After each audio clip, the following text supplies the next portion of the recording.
வணக்கம் நண்பர்களே. எல்லாரும் எப்படி இருக்கீங்க? இன்னைக்கு நாம ஒரு இன்ட்ரஸ்டிங்கான வீடியோ பத்தி தான் பார்க்க போறோம்.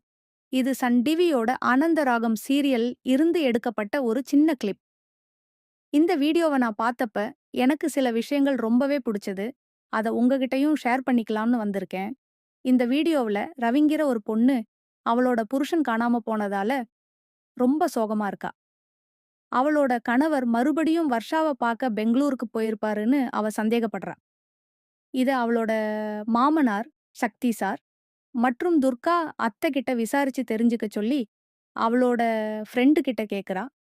ஆனா அந்த ஃப்ரெண்ட் ரொம்பவே கியூட்டா ஒரு பயத்தோட பதில் சொல்றா. அவளுக்கு சக்தி சாரோட மீசைய பார்த்தாலே பயம் வந்து உடம்பெல்லாம் நடுங்குமா. அதனால அவ போய் பேச மாட்டேன்னு சொல்றா.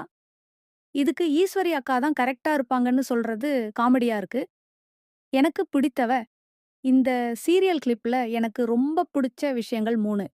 இயல்பான நடிப்பு, ரவியா வர்ற நடிகையோட சோகம், கண்ணீர், பயம் எல்லாமே ரொம்ப இயற்கையா இருக்கு.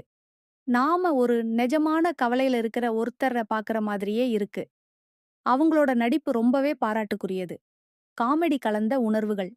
ஒரு சீரியஸான சிச்சுவேஷன்ல ரவியோட ஃப்ரெண்ட் சக்தி சாரின் மீசைய பத்தி பேசும்போது சிரிப்பு வருது. இந்த மாதிரி சின்ன சின்ன நகைச்சுவை தான் சீரியலை போர் அடிக்காம வச்சிருக்கு. சுவாரஸ்யமான கதைக்களம். ஒரு பக்கம் சோகம், இன்னொரு பக்கம் பயம். அதுலயும் உண்டு ஒரு சின்ன காமெடி. இப்படி பல உணர்வுகளை ஒரே காட்சியில கொண்டு வந்திருக்காங்க. இதுவே இந்த சீரியல் ஏன் இவ்ளோ பேருக்கு பிடிச்சிருக்குன்னு காட்டுது. முடிவுரை. இந்த வீடியோல அவங்க கதை சொல்ற விதம், நடிகர்களோட நடிப்பு, எமோஷன்ஸ் எல்லாமே சூப்பரா இருக்கு. நீங்களும் இந்த சீரியல் பார்ப்பீங்கன்னா, உங்களுக்கு எந்த கேரக்டர் ரொம்ப பிடிக்கும்னு கமெண்ட்ல சொல்லுங்க.